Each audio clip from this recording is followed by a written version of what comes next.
Pertama, saya mau mengapresiasi dari 4 orang mahasiswa itu ya, ada Mbak Enika Maya Octavia, Rizky Maulana Syafei, Faisal Nasirul Haq, dan Salis Fairul Fatna yang sudah membuka jalan bagi anak-anak Indonesia, anak-anak muda di Indonesia untuk bisa bermimpi jadi presiden atau wakil presiden. Karena dengan ini semua tidak menutup kemungkinan siapapun bisa jadi calon presiden ke depannya gitu ya. Tidak lagi melihat dia anaknya siapa, dia anggota keluarganya siapa, dia di backing sama siapa, selama dia punya elektabilitas dan dipercaya oleh masyarakat, maka dia bisa jadi calon presiden selama diusung oleh partai politik peserta pemilu. Itu yang jadi hal yang sangat penting untuk kita semua. Makanya mari kita juga fokus pada itu dan mengawal proses itu semua gitu ya. Mengawal proses bahwa jangan sampai putusan MK ini, karena kan putusan MK-nya juga memberikan kewenangan pada pembuat undang-undang. Jangan sampai pembuat undang-undang juga tidak mentaati Oke. putusan MK dan berusaha mencari celah gitu. Tapi kira-kira itu yang perlu kita pastikan sekarang, karena 2029 masih lama dan masih panjang gitu ya. Oke, ada tanggapan Tapi ini tidak tidak dari Mas menutup Anies kemungkinan. Baswedan terkait dengan putusan ini secara khusus begitu? Ya, kalau Pak Anies sendiri mengapresiasi para mahasiswa yang sudah menggugat, karena ini jadi bukti aktivisme gitu ya, apa bukti bahwa mereka itu berkontribusi ke masyarakat secara langsung. Belum ada pembicaraan kaitan dengan politik masa depan akan seperti apa. Menurut Mas Anies sendiri, memang yang perlu diapresiasi ini 4 mahasiswa ini dulu nih gitu, karena dia jadi pembuka apa mimpi buat anak-anak Indonesia yang lain untuk Oke. jadi calon presiden atau calon wakil presiden. Oke, Mas Angga, ini kejutannya masih disimpan walaupun Bang Ges sudah mengatakan memang akan ormas begitu yang akan diumumkan sebagai kejutannya? Nggak, belum ada. Kalau kejutan nanti kalau dikasih tahu jadi bukan kejutan. Oke deh, saya ke Mas Kira-kira Adi. gitu. Tapi tapi kan Juga soal bagaimana mengawal ini untuk kemudian menjadi undang-undang begitu. Jadi artinya bagaimana ketika memang ada kekhawatiran bahwa nanti akan banyak aturan-aturan lain yang juga quote unquote gitu menjegal untuk bisa calon-calon baru muncul, ada koalisi-koalisi kecil di luar koalisi yang established begitu Mas Angga?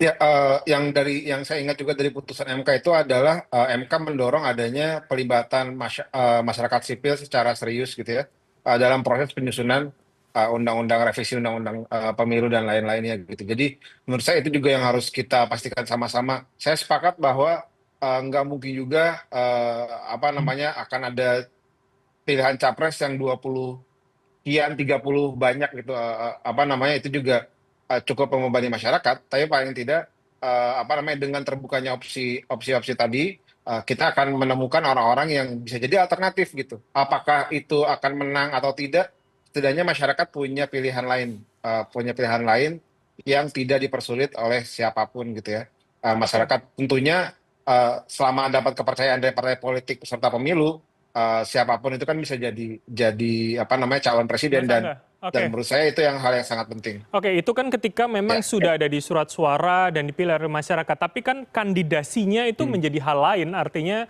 kandidasi itu Hmm. menjadi ranah partai politik, teman-teman di Hmm. partai begitu untuk bisa menentukan. Bagaimana Anda melihat itu? Apakah kemudian itu menjadi hal yang juga apa ya, menjadi obstacle begitu untuk kemudian semangat ini bisa dilanjutkan hingga 5 tahun ke depan?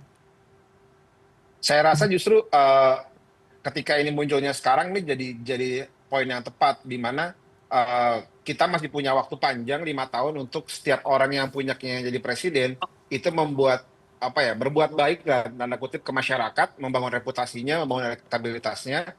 Kita juga akan ketemu calon-calon kepala daerah yang berprestasi dan mungkin dicalonkan gitu ya. Justru ini malah jadi buat hal yang baik untuk masyarakat gitu.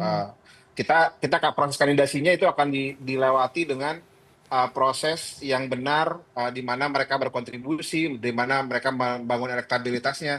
Saya rasa meskipun memang nanti 2029 Pak Prabowo akan maju lagi sebagai petahana, tetap akan ada orang-orang, partai-partai yang ingin apa ya, bergerak untuk memberikan calon alternatifnya gitu. Oke. Apapun itu bentuknya, siapapun itu orangnya, itu pasti akan muncul. Tinggal nanti kita lihat aja masyarakat akan milih siapa. Toh ketika menunya dibuka, semua menjadi punya pilihan gitu. Oke, pun Pak Anies Baswedan menyiapkan diri untuk itu ya? Ya, pasti Pak Anies juga melihat ini sebagai sebuah ruang untuk mengajak lebih banyak orang Mhm. untuk terlibat masuk ke politik seperti yang selalu dia sampaikan. Kan nggak masalah juga Pak Anies akan berkontestasi dengan 20 orang atau 15 orang atau 10 orang atau 5 orang. Beliau sih nggak ada masalah untuk itu. Tapi selama semuanya itu punya elektabilitas, semuanya itu dipercaya sama masyarakat dan tidak lewat proses-proses yang instan,